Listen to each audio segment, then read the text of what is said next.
Donc tu n'as jamais fait face. Et ils se sont en sortis avec bravoure, expertise, qualité, et nous saluons. Et brio même.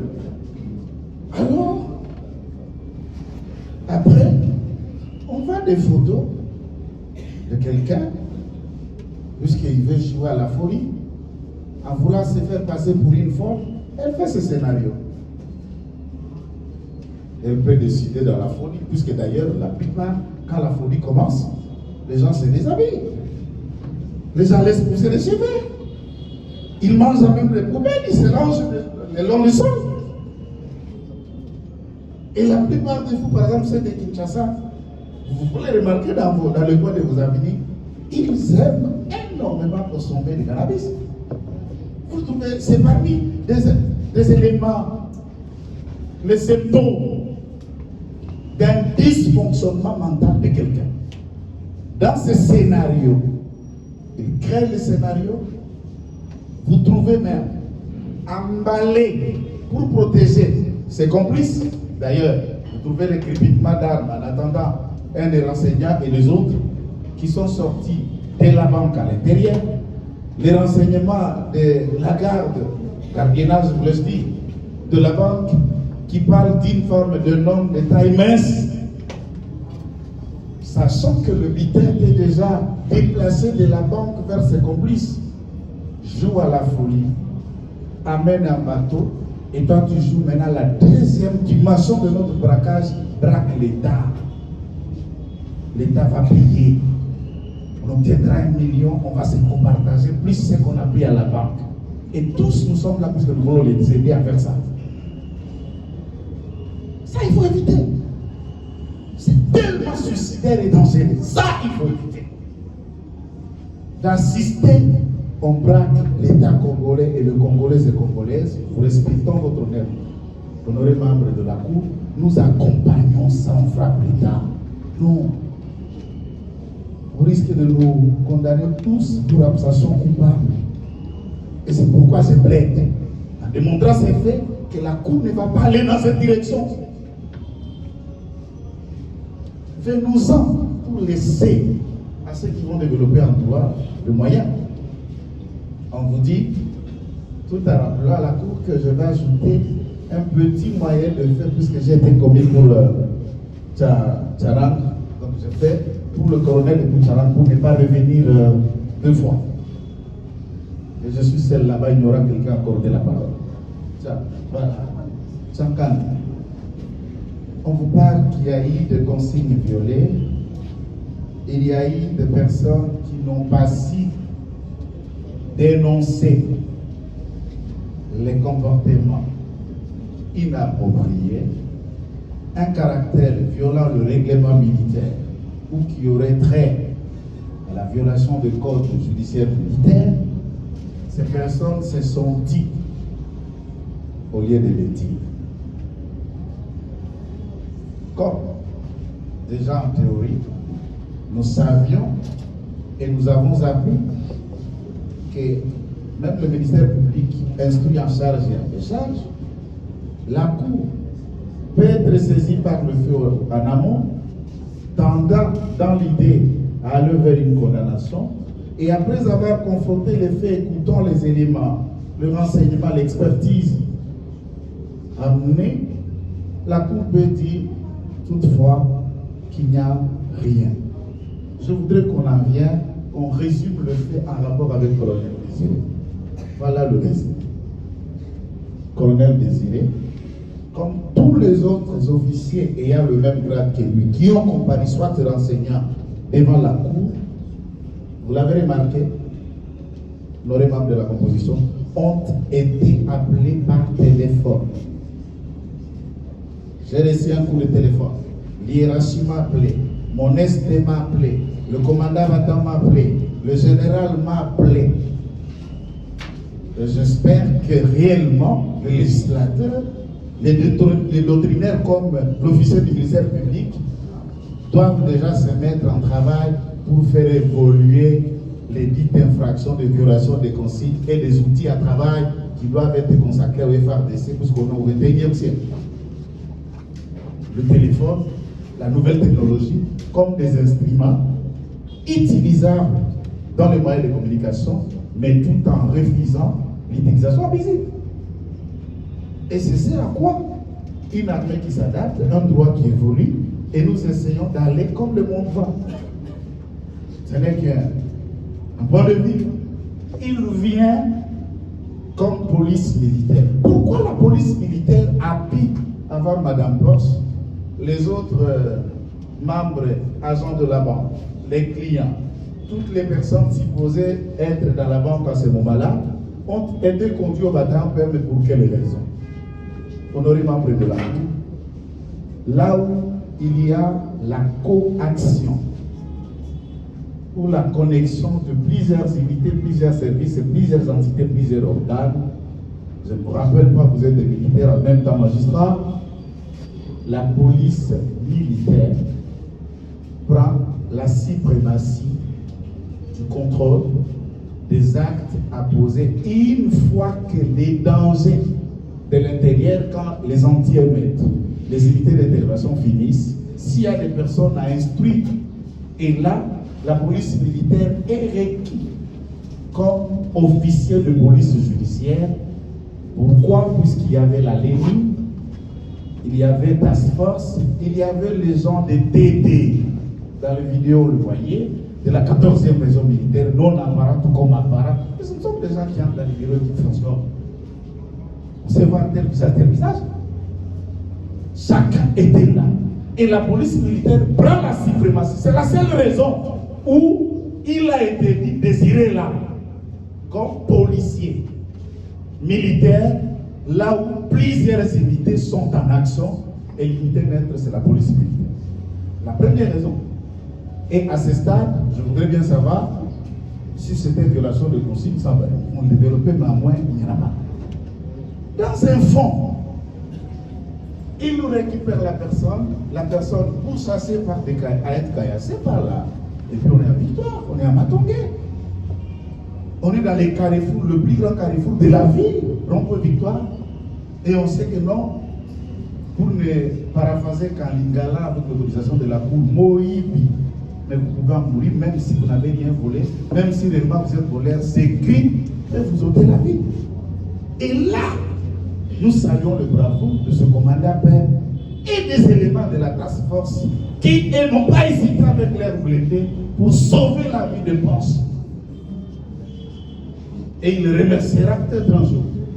Sans eux, peut-être elle ne serait pas là. La victoire, sans eux, elle ne serait pas là. Et si c'est de cette façon qu'il faut le remercier, ok, venez réclamer. C'est à quoi l'État va vous devoir par la suite. Si c'est un merci qui vaut 1 million, d'accord, tout le monde comprend. C'est une nouvelle méthode de dire merci 1 million.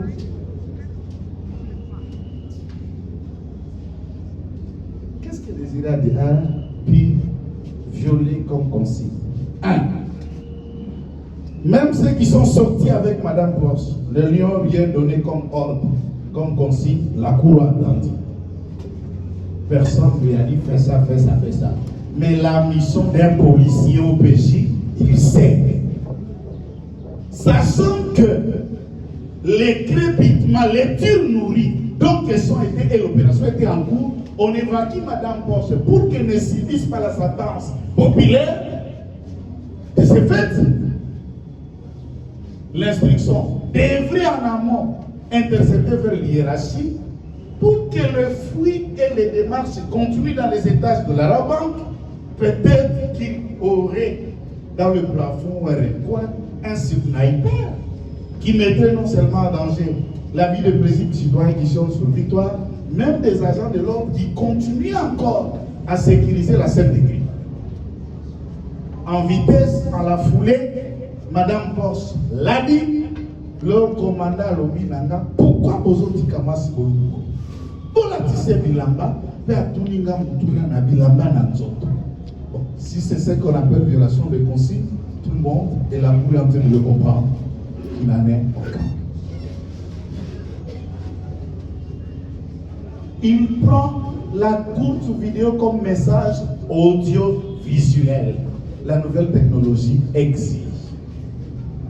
n'enverra qu'à 3 personnes d'après sa déposition.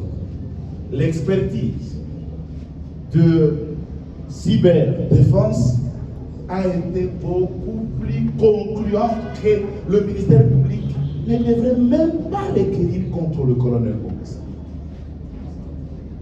Découvre un de ces téléphones.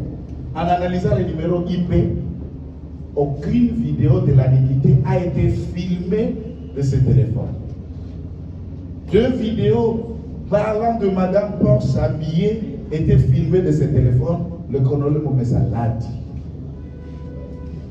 Et après, 3 vidéos qui lui ont été envoyées à 16h01 ou 2 minutes, et lesquelles vidéos, le rapport de la CNC parle que c'est un numéro de l'adjudant Kamenga qui aurait envoyé. Et je voudrais souligner ça comme expert en communication digitale et de nouvelles technologies. Lorsqu'un téléphone filme une vidéo, tout ordinateur, toute tablette et téléphone a rattaché un numéro IP. Et surtout qu'il a gardé ses données dans son compte Snap, ces données deviennent virtuelles. Il devient le créateur de cette data, de cette donnée. Partout où ces données vont transiter, s'il me l'envoie, et que moi j'envoie à mon confrère Chirac, les numéros IP qui va s'afficher, ça ne sera pas de mon téléphone. C'est quand les données sont venues pour la première fois, celui qui les a ouverts pour les télécharger n'affichera que le numéro IP de Kamenga. Comme ce sont les mêmes vidéos qui circulent là, filmées par le même téléphone, ça ne peut que montrer les IP de Kamenga, mais Kamenga ne les a pas envoyés. Il était même étonné que je ne les ai pas envoyés. Pourquoi on dit que j'ai envoyé ici? Puisque du point de vue technologique, c'est comme ça que ça s'opère. Le créateur du contenu restera visible autant qu'on enverra. Et si par exemple cet élément vous arrive, que ceci a traversé 15 ou 20 téléphones, vous verrez, ça vous enverra même un message que cet élément a été envoyé plusieurs fois. Et vous recourez dans le numéro IP, c'est le IP du créateur du compte et du données que cela a été retiré. Et ça, c'est envoyé par son hiérarchie. Pourquoi? Pour qu'il aille arrêter des personnes sur ces vidéos. Et ici présent, respectons le ministère public puisque nous prêtons serment devant lui. C'est pas lui qui les a arrêtés.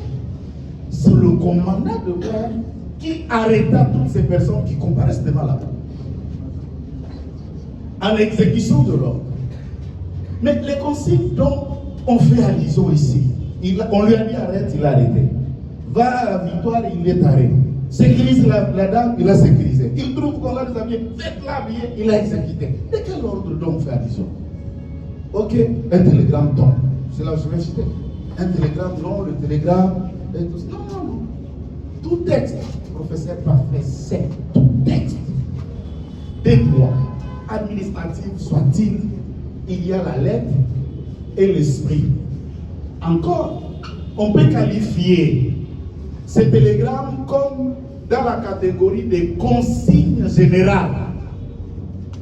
D'abord, il y en a des consignes particulières. Il y en a aussi des consignes spécifiques quant à ce qui concerne une zone, un champ d'action, une zone opérationnelle ou quand on est face à face avec l'ennemi. Et ce télégramme n'a été que dans l'esprit de restreindre, de rappeler le troupe au combat. Que vous filmez les trous de fusiliers, filmez votre dépôt de magasinage de munitions ou d'armes, votre avion de chasse, votre char de combat, votre PK-12, votre n'importe quel type d'arme qu'on connaît et faire fierté avec, vous pouvez déjà donner un élément de connaissance à l'ennemi. Ceci, ça vous repère, ça donne une éthique, puisque la force est d'armée sur le renseignement. Quand l'ennemi a les renseignements sur ce que vous avez, comment vous êtes positionné, de quelle manière vous comptez les contre-attaquer, vous avez en quelque sorte divulgué les secrets d'une zone opérationnelle. Ici, nous sommes sur les actes de la police. Certains policiers.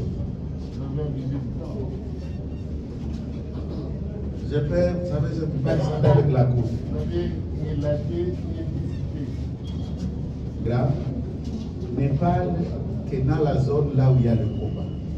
Et dans les vidéos projetées devant la cour, nous avons vu le visage de Mme Porsche. Nous avons vu le visage des autres personnes, entre guillemets, clients ou agents de la banque qui étaient assis. Si ces personnes-là, qu'elles être considérées dans ce télégramme comme des effets militaires, nous exigeons, nous appelons la Cour d'agir conformément, puisque là, madame peut être un effet militaire et des agents de la banque. Qu'on a vu dans ces vidéos, il n'y a rien de militaire et de violation là-dedans. Et pour le ministère public et pour la Cour, je vous dis la manière dont tout le monde vous acclamera quand vous allez décider clairement et considérant profondément après cette instruction que nous ne trouvons rien et vous n'accorderez même rien de dommages et intérêts à celle qui a voulu frapper tout le monde. Tout le monde va vous applaudir. Et nous serons contents, comme on l'a toujours été fièrement, de cette cour, de la sagesse qui vous a toujours caractérisé. Je dis. Mais la loi dit volontairement. C'est-à-dire, il doit savoir qu'il a l'obligation de dénoncer. Mais il s'abstient volontairement de le dénoncer. Mais comment pouvait-il dénoncer lorsque eux-mêmes ont demandé ces images et que ces images se retrouvent dans leur téléphone? Quelle est l'intention pour cette infraction? Comme c'est clairement dit, volontairement abstenu de dénoncer. Donc, il sait que, en restant inerte, silencieux et inactif, il est en train de protéger quelqu'un. Il enfreint la loi. Il refuse de le faire. Il sait qu'il a l'obligation, mais il ne veut pas le faire. C'est de la même manière aussi que s'est comporté l'adjudant-chef Tchangam, qui voyait comment l'adjudant de première classe,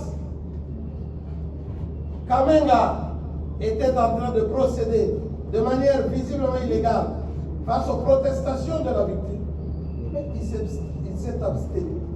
Il a refusé de le dénoncer. Voilà, Monsieur le Premier Président, les infractions retenues à l'ADC. Maintenant, en ce qui concerne l'adjudant de première classe, Kamenga, au-delà de la violation des consignes, Kamenga est aussi poursuivi pour attentat à la vie. C'est une infraction qui est liée aux violences sexuelles. En ce qui concerne les violences sexuelles, nous devons retenir qu'il y a principalement deux grandes catégories. Il y a les violences sexuelles proprement dites, au nombre desquelles il y a le viol et l'attentat à la pudeur, et il y a les autres formes de violences sexuelles. Dans le cas d'espèce, nous sommes dans ce qui concerne les violences sexuelles proprement dites. Nous avons entendu plusieurs déclarations de la victime et d'autres sources qui faisaient état des attouchements et même des introductions. Le viol est caractérisé par l'introduction, l'intromission d'un organe viril ou de n'importe quel autre objet dans l'un quelconque des orifices du corps de la victime, qui peut être un homme ou une femme. Alors que l'attentat à la pudeur, ce sont des agressions. Dans le cas d'espèce, l'instruction a révélé qu'il y a plus d'avoir profité de cet environnement pour se livrer à ce à quoi ils se sont livrés. C'est tellement malsain que, à force de vouloir ou de chercher à entrer dans les détails, ça risque de frustrer les bonnes oreilles et mettre dans l'obligation de requérir le huis clos. C'est ainsi que nous expliquons de manière claire qu'il y a eu attentat à la pudeur à charge de l'adjudant Kabila. Voilà, Monsieur le Premier Président, cette infraction aussi réalisée en fait comme en droit à charge de l'adjudant de première classe. Pendant l'instruction, il a été observé une tendance de l'autre côté de la barre à vouloir solliciter la disjonction des poursuites. Et votre cour a promis d'y répondre. L'avis du ministère public là-dessus, c'est qu'il n'est pas nécessaire de vouloir disjoindre.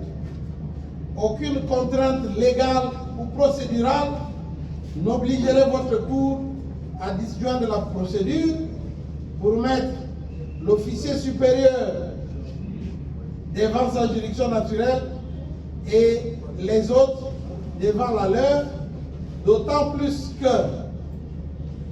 ces infractions ont été commises dans un même contexte et il serait difficile de juger l'officier supérieur seul sans juger les autres officiers subalternes et les sous-officiers. Donc juridiquement, il n'y a aucun motif à vouloir ici. Il a aussi été soulevé le problème de la litispendance. Quelque part, on a vu que votre cour voulait connaître des faits de braquage qui sont pourtant en train d'être instruits devant le tribunal militaire de garnison de la Gombe. Là-dessus aussi, le ministère public répond qu'il n'y a pas litispendance, d'autant plus que le tribunal militaire de garnison de la Gombe est saisi par traduction directe à charge de Mme Poche et d'autres consorts qui ne sont pas devant votre auguste cour en tant que partie au procès. Et les faits tels que qualifiés devant le tribunal militaire de garnison de la Gombe ne sont pas identiques à ceux pour lesquels votre auguste cour est saisie aujourd'hui. Il n'y a pas identité de parties. Il n'y a pas non plus identité dans les préventions. Et il est seulement question d'observer de manière un peu plus attentionnée pour se rendre compte que c'est vrai que tout est né des événements du 16 octobre, mais tous ceux qui sont impliqués dans l'acte de braquage sont devant le tribunal militaire de garnison. Maintenant, celui ou ceux qui sont allés intervenir sont devant votre auguste cour. À vouloir interpréter que la cour est en train de décourager les forces de l'ordre en jugeant ceux qui sont allés mettre fin à une situation, le ministère public répond que ce n'est qu'une question de redevabilité. Il n'est pas normal qu'un militaire, qu'un policier ou un bâtisseur du service national envoyé en mission se croie tout permis et qu'après son action, il y ait des réclamations sur des téléphones volés, sur des personnes violées, sur des personnes manipulées et des images obscènes de nudité qui circulent à travers les réseaux sociaux. La redevabilité oblige que dans un état de droit, toute personne, quel que soit son rang et quelle que soit sa fonction, qui commet une infraction, rende compte à la société devant la juridiction que la loi lui a assignée. Quant à la partie civile, Monsieur le Premier Président, distingué membre de la Constitution, attendu que la partie civile Porsche s'est constituée en cours d'instance, votre auguste cour se rendra compte aussi qu'il y a un lien de causalité entre les fautes commises par les prévenus si haut cités et les dommages subis par la victime Porsche, attendu d'autre part que la constitution de cette partie civile est régulière, votre cour dira quant à la forme, la constitution de cette partie civile régulière. Et quant au fond, il la dira aussi fondée. Néanmoins, puisqu'il n'existe aucun instrument qui nous permette d'évaluer avec une précision mathématique le dommage subi par la partie civile, votre cour l'évaluera ex aequo et bono, c'est-à-dire selon les cas. Quant à l'État congolais, il est vrai, nous avons tous suivi l'instruction que lorsque le militaire filmait, il n'a pas utilisé un téléphone lui doté par l'armée. Mais il est aussi vrai que ce militaire reste un préposé de l'État congolais. Il est aussi vrai que l'État congolais, s'il peut se dérober par rapport à l'instrument utilisé, ne saura se dérober par rapport à sa responsabilité de choisir les bons militaires, de bien les former et de bien les instruire. C'est ainsi qu'il a le devoir de sanctionner et de former progressivement ces hommes.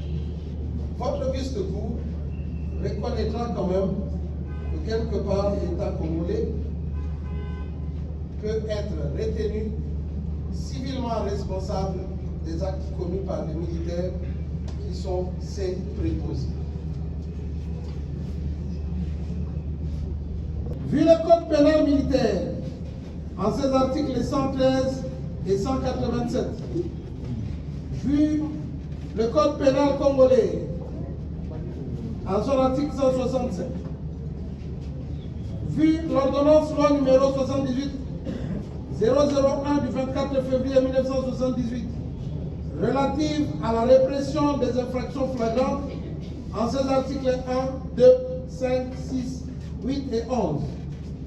Vu le Code civil congolais, livre 3, en ses articles 258 et 260, requiert qu'il plaise à votre auguste cour de déclarer les prévenus si haut qualifiés coupables de faits infractionnels mis à leur charge et de les condamner en conséquence comme suit.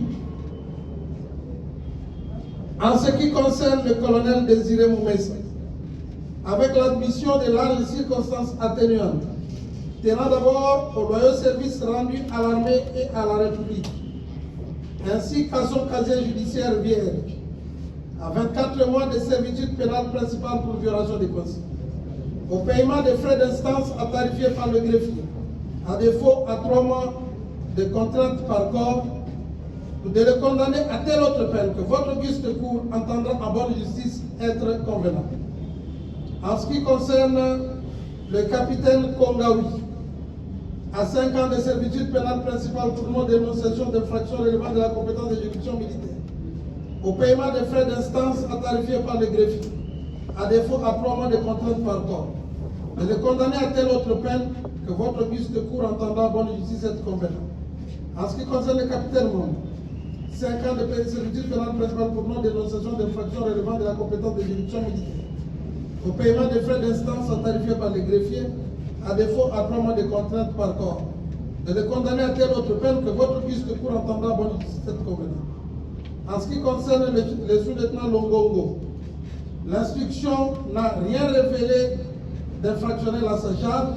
Nous requérons qu'il plaise à votre auguste cour de l'acquitter et de les renvoyer libres de toute charge, et ce sera justice. En ce qui concerne l'adjudant-chef Tchangal, à 5 ans de servitude pénale principale pour non-dénonciation d'infractions relevant de la justice militaire, au paiement des frais d'instance tarifés par les greffiers, à des fois 3 mois de service de contrainte par corps, de les condamner à telle autre peine que votre but s'entendra bonne justice être convenable.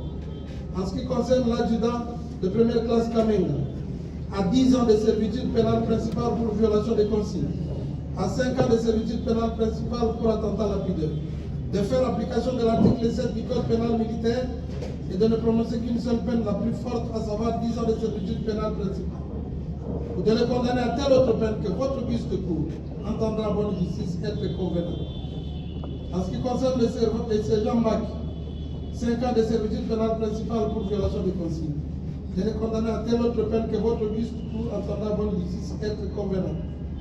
En ce qui concerne les deuxième classe modale, 5 ans de servitude pénale principale pour violation des consignes, de les condamner en outre au paiement des frais d'instance, à tarifier par les greffiers, à des fois 3 mois de contrainte par corps, ou de les condamner à telle autre peine que votre buste de cour entendra bonne justice être convenable. En ce qui concerne les sergents de deuxième classe Tchendé, l'instruction n'ayant rien révélé à sa charge, étant donné qu'il était à son poste, il est objectivement visible qu'il ne pouvait pas à ce poste-là ni voir, ni empêcher, ni perturber ses actes, de l'acquitter et de le renvoyer libre de toute poursuite sans frais. Ainsi, Monsieur le Premier Président, vous aurez fait justice jeudi. La Cour prend acte de vos réquisitions et provient donc de Tantôt nous venons de suivre qu'il est poursuivi pour violation des consignes. Nous sommes organisés de sorte que nous n'allons pas prendre beaucoup de parole, beaucoup de temps. Mais nous voulons vous présenter sommairement comment nous sommes organisés à la défense du colonel Moïse. Maître Joël Kitenge va présenter les faits. Maître Harris va, Chirac, aborder les fonds, c'est-à-dire les mots. Ainsi, Maître Moïse servira pour disposer. Mais dans notre jeu, nous croyons, au vu de ce qui a été débattu pendant l'instruction juridictionnelle, que le ministère public allait requérir l'acquittement pur et simple au vu de tout ce qui s'est dit. Mais l'on nous présente la violation des consignes. Juste une observation, nous voulons aussi, nous aussi de la défense, prendre le contenu, lire et pouvoir répliquer en droit. Le contenu de ces télégrammes, je crois que l'on la loi a pris le soin de nous l'apporter parce que c'est un élément essentiel du dossier. Yvan, nous le transmettrons en quelle date cela a été mis et qui était l'autorité qu'il avait, et si nous allons le battre. Sur cette, en attendant que le ministère public nous balance le télégramme qui constitue aujourd'hui la version défensive, Maître Jeune peut commencer déjà avec les faits. Merci. Avec l'autorisation de la Cour. Monsieur le Premier Président, distingués membres de la composition, Messieurs l'organe de la loi, mon colonel, je dirais même mes colonels, puisque vous en êtes tous, du ministère public, Premier Président et distingués membres de la composition. Les faits, je vais vous les résumer. pas pour apprendre à la cour, puisque la cour qui instruisait, c'est au moins au regard de l'expertise, le renseignant, le jeu des questions, la partie civile, on sait à quoi s'en tenir. La date bien connue à Kinshasa, capitale de la République démocratique du Congo, le 16 octobre de cette année en cours, une dame, tout à l'heure, en écoutant, elle se présente comme une déséquilibrée. Ça, ce sont ses propres propos, que le médecin lui aurait même inscrit pour devenir très équilibré. Il doit en consommer autant de choses. Ce sont ses propos. Et cette dame s'organise. Je ne sais pas comment. Elle vise l'argent des autres. Cette fois-ci, gardée à la banque. Dans cette banque, il y a l'argent de l'État, puisque nous payons des taxes, même des vignettes, de l'assurance et beaucoup d'autres impôts par la banque. Des particuliers, des entreprises du portefeuille ont des comptes dans cette banque commerciale. Elle vient pour braquer l'État comme client de la banque, des militaires aussi, des professeurs d'université comme clients de la banque pour récupérer ce qui leur appartiennent. Et partir tout bonnement pour reprendre que le propos de ce qu'elle a dit devant les TMG. Pourquoi il dit non? Parce que j'ai cherché la première dame de me recevoir et m'embarrer ici. Comme ça, je vais braquer le bras. Ah non. Et nous sommes là, dans ce procès, pour parler d'un complot, d'un programme bien prémédité.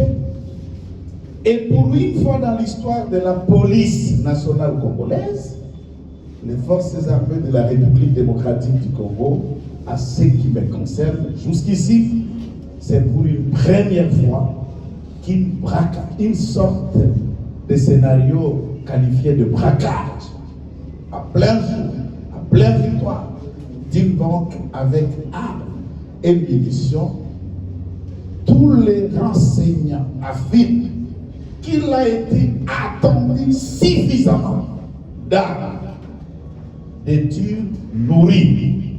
Et je sais ce que c'est d'être nourri, à l'extérieur comme à l'intérieur. Là, la police n'a jamais assisté à un tel événement. Peut-être du temps des Zaïre ou à l'époque coloniale. Je ne me souviens pas. Mais c'est la première fois que la police soit devant un tel événement. Task Force, nous savons combien de temps que Task Force a été mise en place pour des raisons éventuelles de la sécurité que notre État traverse. Ils n'ont encore que quelques temps pour mettre en pratique ce à quoi ils ont été constitués. Les FARDC, tant de la paix, de la LEMI, de la police criminelle, de ceux qui dépendent de l'inspection provinciale de la police, ou encore de la district de la police de la FUNA, PD, des renseignements de la police, chacun était devant une première école. Et cette première école, nous devons tous respect au FARDC, respect à la police, respect à ces hommes où là où ça crépitait, ils en ont intervenu et il en sort 0 décès, 0 blessure, quelques casses mineures. Même la banque dit réclamer quelque chose de 10 000 ou quelque chose de dollars. C'est beaucoup d'argent, mais c'est insignifiant si réellement l'armée, la police, ces hommes n'ont pas intervenu. Et là, c'est pour la félicité de l'État congolais qui a si bien formé ces hommes.